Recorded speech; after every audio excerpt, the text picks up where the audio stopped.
네, 저는 오늘부터 마가복음 함께 살펴보겠습니다. 오늘은 마가복음 1장 1절로 8절까지 말씀을 가지고 신앙의 모델이라는 제목으로 말씀을 나누겠습니다. 따라서 보실까요? 신앙의 모델. 여러분, 신앙의 모델이 있습니까? 네. 혹시 있으신 분 한번 손 한번 들어보시겠어요? 예, 아무도 없습니까? 자, 우리는 성경을 많이 읽지요. 그 성경을 읽다 보면 많은 믿음의 사람들을 만나게 됩니다. 여러분, 그 믿음의 사람들 가운데 내가 닮고 싶은 그런 모델이 없습니까? 저는 개인적으로 다윗을 닮고 싶은데 다 닮기는 좀 싫고 딱 한 가지 닮고 싶은 것이 있습니다. 그것이 뭐냐면 성실성입니다. 성실성. 하나님께서 모든 주의 종들에게 원하는 것이 뭐냐면 성실함이죠. 그래서 이 성실하게 살아가는 그 모습을 보면서 하나님 감동받으시고 뭐라고 인정하시냐면 너는 충성된 자다, 이렇게 인정하십니다. 그런 이제 하나님의 칭찬을 받고 싶어서 다윗의 성실성을 꼭 담고 싶은 것이 저의 꿈이기도 합니다. 자, 그런데 오늘 본문 속에서 우리는 또 하나의 신앙의 모델을 만날 수가 있는데 그 사람의 이름이 바로 세례 요한입니다. 여러분, 세례 요한에 대해서 예수님의 평가 혹시 기억하십니까? 우리 잠깐 보겠습니다. 마태복음 11장 11절 말씀 잠깐 보고 말씀 시작하겠습니다. 마태복음 11장 11절입니다. 시작. 내가 진실로 너희에게 말하노니 여자가 나락자를 중에 세례 요한보다 크니가 그전에 없도다. 그러나 천국에서는 그렇게 하자고 그보다 크니라. 자, 세례 요한에 대한 예수님의 평가. 자, 어떻게 평가하고 있습니까? 예, 다시 한번 보시면요. 내가 진실로 너희에게 말하노니 여자가 낳은 자 중에 세례 요한보다 큰 이가 있다는 것입니까? 없다는 것입니까? 없다. 자, 지금 최고의 칭찬이죠. 여러분, 최고의 평가 아니겠습니까? 이 세례 요한은 여자가 낳은 자 중에서 최고다. 자, 그렇게 지금 주님께서 인정하시고 칭찬한 것입니다. 그렇다면 이런 세례 요한이 우리의 신앙의 모델로 삼아도 충분한 그런 분이라는 사실을 우리가 알 수가 있죠. 자, 실제로 세례 요한은 어떤 삶을 살았는가 보십시오. 예수님보다 몇 개월 먼저 왔죠? 6개월 먼저 오셨죠. 예. 그리고 이 땅에 오셔서 세례 요한이 하는 사역이 뭐냐면 복음을 증거했습니다. 복음을 증거했습니다.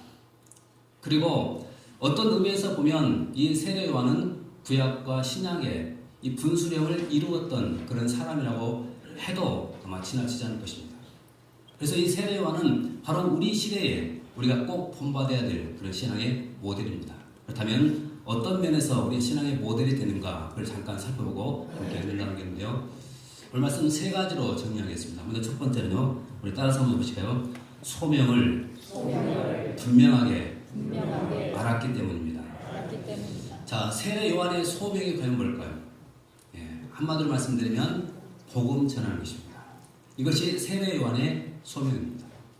자, 그러면 또 질문하겠습니다. 여러분, 복음이 뭡니까?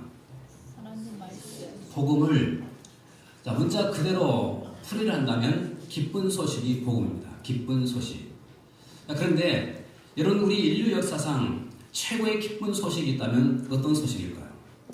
예수님 탄생. 주님이 오셨다는 소식입니다. 여러분, 이것만큼 기쁜 소식이 없습니다. 자, 그러면 오늘 말씀, 자, 1절 말씀부터 잠깐 보겠습니다. 자, 1절 같이 읽겠습니다. 자, 시작. 하나님의 아들 예수 그리스도의 복음의 시작. 예, 자, 마가복음 어떻게 열리고 있죠? 하나님의 아들 예수 그리스도의 복음의 시작이다. 자, 복음의 시작이다. 이렇게 지금 말씀이 열리고 있습니다. 근데 이 말씀의 그 배경을 잠깐 설명을 해드리면요. AD 64년경에 로마에 큰 화재가 났죠. 기억하시죠? 이 화재로 인해서 로마 시대 전체가 다 불바다가 되어버렸습니다. 그런데 얼마 후에 이 화재를 이 방화범이 바로 네로 황제였다는 사실이 이제 알려지기 시작을 했습니다. 그러자 로마 시민들은 분노하기 시작했습니다. 여러분, 황제가 그 백성들이 살고 있는 그 도시를 불을 질렀다. 이것은 엄청난 충격이죠. 그래서 로마 사람들이 지금 엄청나게 화가 났고 분노가 들끓었습니다. 그래서 로마 정부에서는 이 문제를 수습해야 되겠는데 도대체 어떻게 수습할까? 그들이 생각하다가 희생양이 필요하다. 그렇게 판단을 한 것입니다. 그리고 그 희생양의 제물로 누구를 선택했냐면 그리스도인들을 선택한 것입니다. 그래서 당시 그리스도인들이 어떤 범죄자로 취급받았냐면 바로 방화범으로 취급받은 것입니다. 그래서 만나기만 하면 모든 그리스도인들을 다 잡아들였습니다. 그래서 얼마는 맹수들의 밥으로 다 던져졌고 또 얼마는 감옥에 가두었고 또 이때 도망간 그런 또 그리스도인들은 카타콤의 깊은 동굴 속으로 숨어 들어갔고 또 다른 나라로 피신을 가게 된 것입니다. 이런 로마의 엄청난 핍박의 바람이 불 때 바로 그 시점에 작은 책자 하나가 이제 돌아다니기 시작했습니다. 그 책이 바로 마가복음입니다. 근데 이 마가복음은 이렇게 시작이 되죠. 하나님의 아들 예수 그리스도의 복음의 시작이다. 여러분 생각해 보십시오. 지금 엄청난 핍박의 시기입니다. 그런데도 불구하고 지금 그리스도의 그 입을 통해서 지금 증거되고 있는 메시지가 뭐냐면 하나님의 아들 예수 그리스도의 복음, 이 복음이 시작되었다. 이것을 선포한 것입니다. 여러분 얼마나 놀랍습니까? 사실 하나님의 아들 예수 그리스도 이분의 복음의 시작이라는 이 소식은 우리에게 참으로 놀라운 그런 소식인 것입니다. 다시 한번 1절 말씀 읽어보십시오. 같이 읽겠습니다. 시작. 하나님의 아들 예수 그리스도의 복음의 시작이다. 그렇다면 하나님의 아들 예수 그리스도가 이 땅에 오셨다는 이 소식이 왜 복음의 시작이고 여러분 이것이 가장 기쁜 소식일까 하는 것이죠. 그것은 예수님이 바로 생명이시고 구원자이시기 때문에 그렇습니다. 이것은 우리가 아시는 것처럼 요한복음 14장 6절 말씀에서도 우리에게 강조하고 있죠. 한번 보겠습니다. 시작. 예수께서 이르시되 내가 곧 진리요 생명이니 나로 말미암지 않고는 아버지께로 올 자가 없느니라. 그래서 아버지께로 갈 수 있는 유일한 길, 그분이 누구라고요? 예수 그리스도입니다. 그래서 그분이 바로 복음이라는 거예요. 그 다음에 또 사도행전 4장 12절 말씀 한번 보십시오. 같이 읽겠습니다. 시작. 구원을 받을 수 없나니 저가 사람 중에 구원을 받을 만한 다른 이름을 우리에게 주신 일이 없습니다. 다른 이로서는 구원을 받을 수가 있다고요? 없다고요? 없습니다. 성경은 분명하게 못 받고 있습니다. 다른 일을 통해서는 어떠한 구원자도 없다고. 오직 누구만이 구원자입니까? 예수 그리스도 그분만이 우리의 유일한 구원자가 되십니다. 바로 이분이 오셨다는 그 소식이 가장 복된 소식이고 이것이 바로 복음이라는 것입니다. 그런데 여러분 이 복음을 가장 먼저 증거했던 사람이 누구냐면 세례요한, 이 복음을. 그럼 다시 오늘 말씀 주목해 보십시오. 2절과 3절 말씀 같이 한번 읽어보겠습니다. 2절과 3절입니다. 시작. 선지자 이사야의 글을 보라 내가 내 사자를 내 앞에 보내니 내 길을 준비하리라. 광야에 외치는 자의 소리가 있어이르되 주의 길을 준비하라. 내 오실 길을 곧게 하라. 기록된 것과 같이. 다시 한번 2절 말씀도 보시면요. 선지자 이사야의 글에 보라 내가 내 사자를 내 앞에 보내노니. 누굽니까 이 사람이? 세례요한이죠.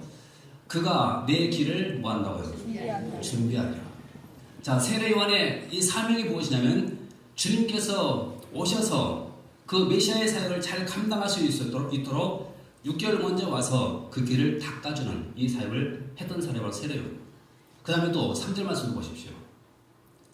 광야에 외치는 자의 소리가 있어 이르되 너희는 주의 길을 준비하라. 그의 오실 길을 곧게 하라. 지금 세례요한이 지금 뭘 닦고 있습니까? 길을 닦고 있는 것이죠. 왜냐하면 이것이 세례요한의 사명이기 때문입니다. 그리고 사실 예수 그리스도 그분이 메시아라고 한다면 그분이 일하실 수 있도록 길을 닦는 이 사역만큼 중요한 소식이 되겠습니다. 중요한 일이. 그래서 세례요한은 바로 그 일을 감당했던 것입니다. 이런 예수 그리스도 그분이 우리의 구세주라는 사실, 이 고백은 최고의 아름다운 고백입니다. 그래서 우리가 아시는 것처럼 초대교회 성도들이 그렇게 핍박을 받으면서도 그들은 자신이 그리스도인인 것을 알리기 위해서 어떤 표식을 했냐면 물고기 표식을 했죠. 물고기 표식. 지금도 보면 자동차 뒤편에 물고기 그 스티커를 달고 다니지 않습니까? 거기에 헬라어가 기록되어 있는데 그 헬라어가 바로 익투스라는 단어입니다. 익투스.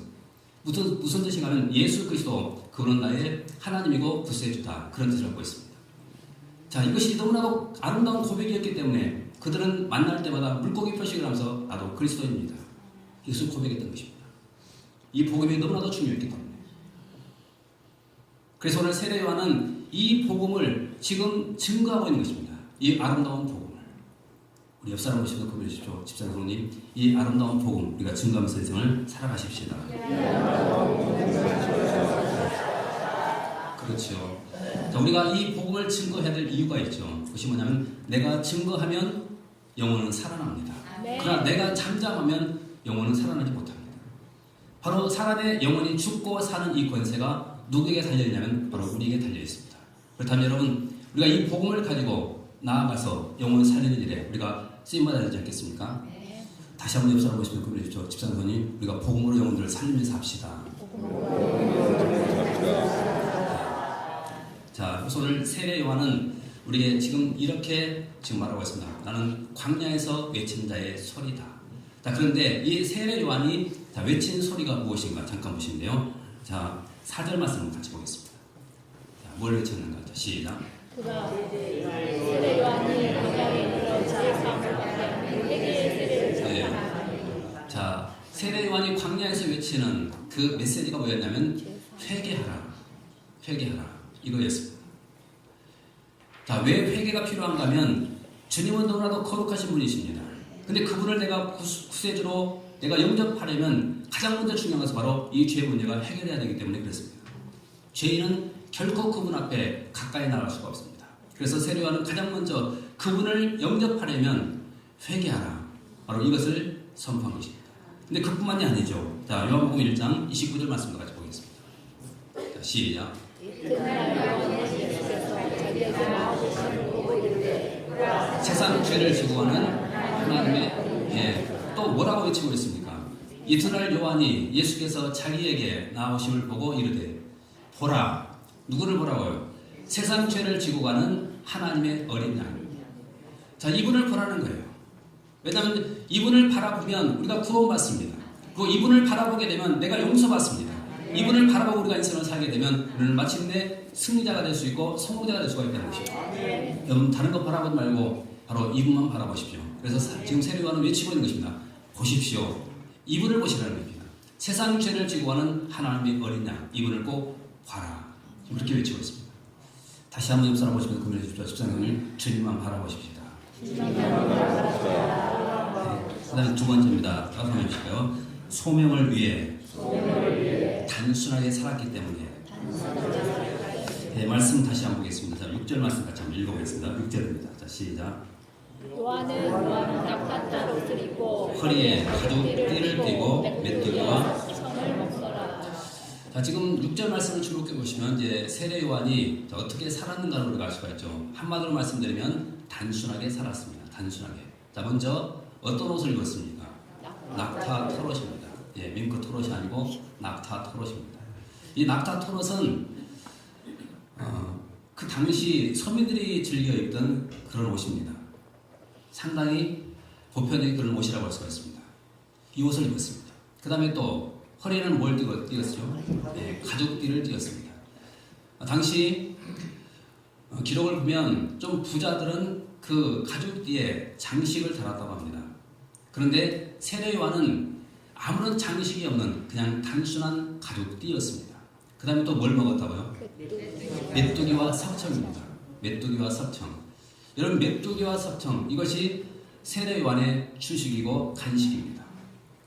자, 메뚜기를 먹었습니다. 이것은 당시 서민들의 먹거리입니다. 또 석청, 꿀, 이것은 일종의 후식이 셈입니다. 자, 이것을 볼 때 지금 세례 요한이 얼마나 지금 단순하게 살았는가 우리가 알 수가 있죠. 낙타 털옷을 입었습니다. 허리에 가죽띠를 댔습니다. 아무런 장식이 없는 가죽띠. 그리고 먹는 것은 메뚜기를 먹고 석청을 먹었다는 것입니다. 자, 그러면 세례 요한은 왜 이렇게 단순하게 인생을 살았을까요? 그 이유는 간단하죠. 바로 복음 증거라는 더 중요한 목표가 있었기 때문에 그렇습니다. 이것 때문입니다. 자, 그런데 세례 요한이 살고 있는 곳이 어딘가 다시 한번 또 성경 보시는데요. 자, 다시 보십시오. 오늘 3절과 4절 말씀 보겠습니다. 자, 시작. 너희는 주의 길을 준비하라. 그의 오실 길을 곱게하라. 기록된 것과 같이 4절 세례요한이 광야에 이르러 죄의 사함을 받게 하는 회개의 세대를 지었다. 자, 지금 세례요한의 삶의 자리가 어딥니까? 광야입니다. 광야. 여기가 세례요한이 사는 곳입니다. 여러분 광야가 또 오실까요? 예. 광야 사진 있습니까? 예. 자, 광야를 한번 보십시오. 이곳이 광야입니다. 유대 광야. 지금 세례요한이 이곳에서 살고 있다고 한번 생각해 보십시오. 풀 한 포기도 없고 물도 없고, 자, 이런 것이 바로 광야입니다. 근데 지금 세례요한은 이 광야로 나와서 지금 살고 있는 거예요. 여기서. 자, 그런데 우리가 아시는 것처럼 이 광야는 이스라엘 백성들이 출애굽하여 가나안 땅까지, 약속의 땅 가나안 땅까지 가는 그 길에 이들이 40년 동안 방황했던 그런 장소이죠. 그런데 이것은 영적으로 우리에게 굉장히 중요한 그런 조언을 우리에게 주고 있는데, 그것이 뭐냐면 우리가 예수 그리스도를 구주와 주님으로 믿는 순간 우리도 다 어디로 나오는 것인가 하면 광야로 나온 것이다. 그렇게 말하고 있습니다. 자, 여러분 우리가 지금 광야로 나온 것입니다. 광야. 자, 그럼 이 광야에서 살아가는 우리에게 가장 적합한 삶의 형태, 어떤 형태가 있어야 될까요? 예, 그것은 단순한 삶이죠. 단순하게 살아가는 것. 자, 생각해 보십시오. 지금 이런 광야를 걸어간다고 생각해 보십시오. 만약에 어떤 사람이 이런 광야를 걸어가는데 무거운 냉장고를 쥐고 걸어간다고 생각해 보십시오. 여러분 걸어가시겠습니까? 아니면 냉장고 쥐고 던져버리겠습니까? 예. 그것이 아무리 좋아도 집어 던져버리겠습니까? 네. 자, 냉장고가 비싸면 뭐합니까? 이 광야를 행진하는 동안 이것은 짐덩이밖에 안 되는데 아무리 비싸도 우리는 집어 던져버릴 겁니다. 그래서 이 광야를 행진하는 동안 우리에게 가장 적합한 삶의 형태가 있다면 그냥 심플하게 사는 것입니다. 배낭 매는 거. 이것이 중요한 것이죠. 이렇게 간단하게 우리가 메고 살아가는 거, 이것이 중요한 것 아니겠습니까? 자, 그러면 지금 우리가 살고 있는 이 세상이 바로 그런 광야 같다. 우리는 그렇게 말씀하죠. 그럼 우리가 한번 보십시오. 우리가 이런 심플한 인생을 살고 있는가? 아니면 이 세상에서 우리는 영원토록 살 것처럼 그렇게 생각하고 더 많은 것을 가지려고 우리가 지금 하고 있는가? 한번 생각해 보십시오. 여러분 믿음의 사람들의 특징이 뭐냐면 이 광야 같은 세상을 살아가는 동안 그들 모두가 다 바로 단순한 삶, 심플한 인생을 살았다는 것입니다. 한번 생각해 보십시오. 자, 히브리서 11장 8절로 10절까지 말씀을 먼저 보겠습니다. 자, 아브라함을 보십시오. 자, 시작. 믿음으로 아브라함은 믿음을 받았으되 순종하여 장래의 유업으로 받은 땅에 나아갈새 갈 바를 알지 못하고 나아갔으며 9절 믿음으로 그가 이방의 땅에 있는 것 같이 약속의 땅에 거류하여 동일한 약속을 유업으로 함께 받은 이삭 및 더불어 장막에 거하였으니 10절 예. 자, 지금 히브리서 11장 8절과 9절 말씀에서 지금 아브라함에 대해서 뭐라고 말하냐면 아브라함은 장막에 거했다. 그렇게 말하고 있죠. 여러분 아브라함은 부자였을까요? 아니면 가난뱅이였을까요? 부자였죠. 마음만 먹으면 스카이 캐슬 이것도 만들 수가 있습니다. 마음만 먹으면 큰 집을 짓고 살 수가 있습니다. 그런데도 불구하고 성경은 뭐라고 말하냐면 그 아브라함은 그런 대저택을 짓지 않고 궁전을 짓지 않고 큰 집을 짓지 않고 단순하게 장막에 거주했다 그렇게 말합니다. 근데 그 비밀이 어디에 있는가? 자, 10절 말씀해 보니까 이렇게 기록되어 있죠. 자, 다시 10절 말씀 보십시오. 이는 그가 하나님이 계획하시고 지으실 터가 있는 뭘요? 성을. 자, 그렇게 단순하게 살았던 그 비밀이 어디에 있습니까? 바로 천국을 바라봤기 때문에 그런 것입니다. 여러분 천국을 바라보는 것만큼 우리는 이 땅에서 단순하게 살 수밖에 없는 것입니다. 또 한 군데 보십시오. 자, 13절로 16절까지 말씀을 같이 보겠습니다. 시작. 이 사람들은 다 믿음을 따라 죽었으며 약속을 받지 못하였으되 그것들을 멀리서 보고 환영하며 또 땅에서는 애국과 나그네임을 증언하였으니 14절 말하는 것은 번양 찾는 자임을 나타내미라. 15절 그들이 나와 양을 생각하였더라면 돌아갈 기회가 있었어요. 16절까지. 그들이 이제는 더 나은 본향을 사모하니 하늘에 있는 것이라. 그러므로 하나님이라 일컬음을 받으실 부끄러워하지 아니하시고 그들을 위하여 한성을 자, 지금 히브리서 11장에서 하나님께서 지금 뭐라고 말씀하고 있냐면 아브라함도 분명히 본향이 있습니다. 본향이. 지금 명절을 맞이해서 자, 고향 찾아서 많이 오셨죠. 다 고향이 있습니다. 그런데 아브라함은 그 고향보다도 더 좋은 고향을 늘 사모하면서 살았다는 것입니다. 여러분 그 고향이 어디일까요? 16절 말씀 보십시오. 그들이 이제는 더 나은 번향을 사모하니 어디에 있는 것이라고요? 하늘에 있는 것이다. 아멘. 여러분 바로 여기가 우리의 진짜 고향입니다. 여기가 진짜 고향. 우리는 이 고향을 떠나서 지금 광야 같은 세상 가운데 와 있는 것입니다. 그리고 장차 우리는 다시 어디로 가냐면 그 고향으로 가게 되어 있습니다. 아멘. 그러면 그 고향 우리가 사모해야 되지 않겠습니까? 아멘. 이 고향을 사모하는 것만큼 우리는 이 땅에서 어떻게 살 수가 있을까요? 우리는 단순하게 또 심플하게 살 수가 있게 되는 것입니다. 바로 이 삶 때문에 이것 때문에 세례 요한이 그 광야에서 이렇게 산 것입니다. 단순하게. 우리 다시 한번 옆 사람 보시고 구매해주십시오. 집사님님, 우리 하늘 번향을 바라면서 단순하게 삽시다. 제발 좀 이제 욕심 좀 내지 말고 좀 단순하게 살아보십시오. 다시 말하면 돈 버는데 너무 집착하지 말고 신앙생활하는데 더 열심을 내고 주님 나라를 바라보면서 끝까지 승리하는 저와 되시길 바라겠습니다. 그 다음에 세 번째입니다. 돌아서 보시고요. 주님만 높이고 자신은 낮추었기 때문에. 자, 세 번째는 자, 주님만 높이고 자, 자신은 낮추었기 때문입니다. 자, 7절과 8절 말씀 같이 한번 보겠습니다. 7절 8절 시작. 그가 축하여 이르되 나보다 능력 많으시니가 내게 오시나니 나는 굽혀 내 신발끈을 풀기도 감당하지 못하겠노라. 나는 너에게 물로 세례를 베풀었거니와 성령으로. 자, 7절과 8절 말씀을 잠깐 주목해 보시면요. 자, 세례 요한이 지금 누구를 지금 이야기하고 있는가를 잠깐 보십시오. 자, 자신을 지금 드러내고 있는 것이 아니죠. 자, 누굽니까? 예, 다시 보십시오. 그가 전파하여 이르되 나보다 능력 많으신 이가 내 뒤에 오신다. 지금 누구를 소개하고 있습니까?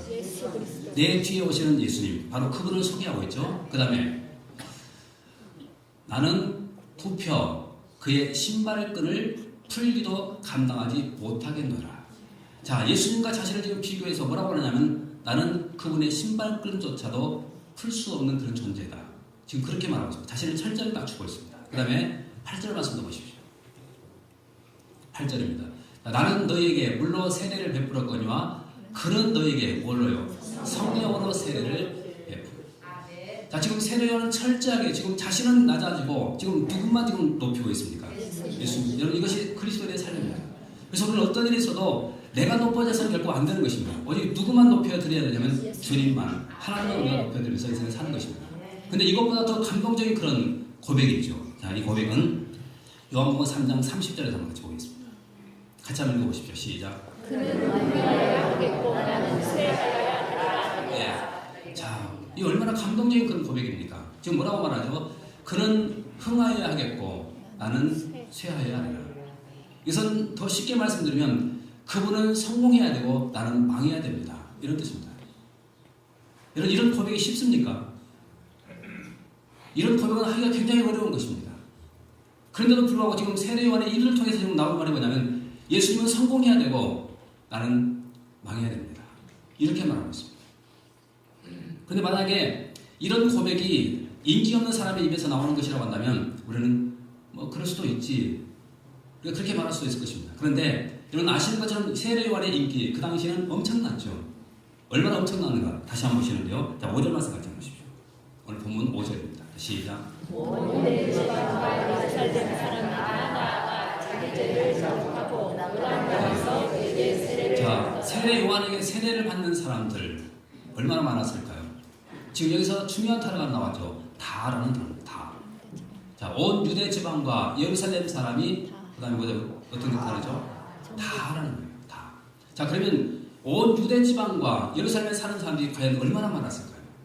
근데 성경은 뭐라고 말하냐면 그 중에서 일부만 나온 것이 아니라 다 나왔다라고 말하고 있습니다. 얼마나 많은 사람이 나왔을까요? 학자들은 30만에서 50만까지 보고 있습니다. 그러면 얼마나 많은 사람들이 나왔다는 것을 알 수가 있죠. 그런데도 불구하고 세례 요한은 뭐라고 말하냐면 지금 이렇게 말하고 있습니다. 그분은 성공해야 되고 나는 망해야 됩니다. 이렇게 말하고 있습니다. 자, 더 쉽게 말씀드리면 이런 내용이죠. 자, 우리가 지금 여기서 한 교회를 섬기고 제가 목회를 하고 있습니다. 그런데 우리 교회가 부흥돼서 지금 30만 명이 모이고 있어요. 30만 명이. 자, 30만 명이면 엄청나죠? 예, 그런데 어떤 예수님이 이제 여기 진상에다가 교회를 하나 세웠어요. 이제 갓 세운 겁니다. 그러면 지금 내가 이렇게 말한다고 한번 생각해보십시오. 그러면 정신 나간 사람처럼 보이죠? 자, 지금 새로 개척한 저 교회는 엄청나게 성공해야 되고 우리 교회는 망해야 됩니다. 그럼 만약에 그렇게 말한다고 한다면 그럼 어떻게 들으십니까? 좀 미쳤다고 생각하죠. 지금 세례요한 지금 그러고 있는 것입니다. 자신에게는 지금 수십만 명의 지금 사람들이 지금 몰려오고 있습니다. 세례를 받고 있습니다. 근데 이제 예수님은 갓 이제 그 사역을 시작하시는 그 순간이죠. 근데 뭐라고 말하냐면 그 예수님은 성공해야 되고 나는 망해야 된다라고 말하고 있습니다. 자, 그래서 철저하게 지금 세례요한은 누구만 높이고 있냐면 바로 주님만 높이고 있다는 것을 알 수가 있습니다. 그리고 사실 세례요한이 그렇게 증거했던 예수님, 어느 날 예수님께서 나타나셨고 그리고 사람들이 한 사람 두 사람씩 관심을 갖고 예수님께로 이제 가기 시작을 하죠. 근데 그 모습을 보면서 세례요한의 제자들이 뭐라고 말하냐면 자, 이렇게 말하죠. 선생님, 이제 섭섭하지 않습니까? 자, 이렇게 질문을 던지죠. 자, 근데 그때 세례요한이 뭐라고 하는가 잠깐 보시는데요. 자, 요한복음 3장 27절로 29절까지 말씀 보겠습니다. 자, 시작. 요한이 대답하여 이르되 만일 하늘에서 지시가 아니면 사람이 아무것도 받을 수 없느니라. 28절. 내가 나는 그리스도가 아니요 그의 앞에 보내심을 받은 자라고 하는 것을 증언할 자는 너희가 29절. 신부를 취하는 자는 신랑에 나서서 신랑의 음성을 듣는 친구가 크게 기뻐하니 나는 이러한 기쁨으로 이것을 다른 말로는 들러리의 기쁨이라고 말하죠. 자, 그분이 흥한 거 나는 그것으로 충분하다. 그분이 자 크게 되는 거 나는 그것으로 만족한다. 나는 이런 들러리의 기쁨으로 충만하다. 그렇게 고백하고 있습니다. 자, 세례요한은 자신이 누구인가를 분명히 알았습니다. 나는 오직 그리스도만 높이는 사람이다. 이것이 자신의 사명인 것을 깨달았습니다. 그래서 철저하게 그는 주님만 높인 것입니다. 자, 근데 여러분 이것은 우리의 사명이죠. 우리도 누구만 높여야 됩니까? 예수님. 주님만 높여야 되죠. 이것이 우리의 사명입니다. 그 다음에 우리는 낮아져야 됩니다. 내가 낮아지는 것만큼 주님은 더 높아지게 되어 있습니다. 아멘. 우리 옆 사람 좀 보여주십시오. 집사님 더 낮아지십시다. 네, 그렇습니다. 세례요한은 글자 그대로 광야에서 외치는 자의 소리였습니다. 자, 소리의 사명은 뭐냐면 그냥 외치는 것으로 조용히 사라진 것이 소리의 역할입니다. 그래서 세례요한은 광야에 와서 예수 그리스도 그분을 메시아라고 선포한 다음 소리처럼 조용하게 순교의 제물로 사라지고 말았습니다. 이것이 소리의 삶입니다. 오늘 우리가 이 땅에 소리라고 한다면 우리도 주님만 증거하고 나는 조용히 사라지는 이런 겸손한 인생을 살아갈 때 주님 만났을 때 칭찬받고 상급받게 될 줄로 믿습니다. 옆 사람 모습에 건너주십시오. 집사님 성님 끝까지 신앙의 성공자 되십시오. 기도하겠습니다.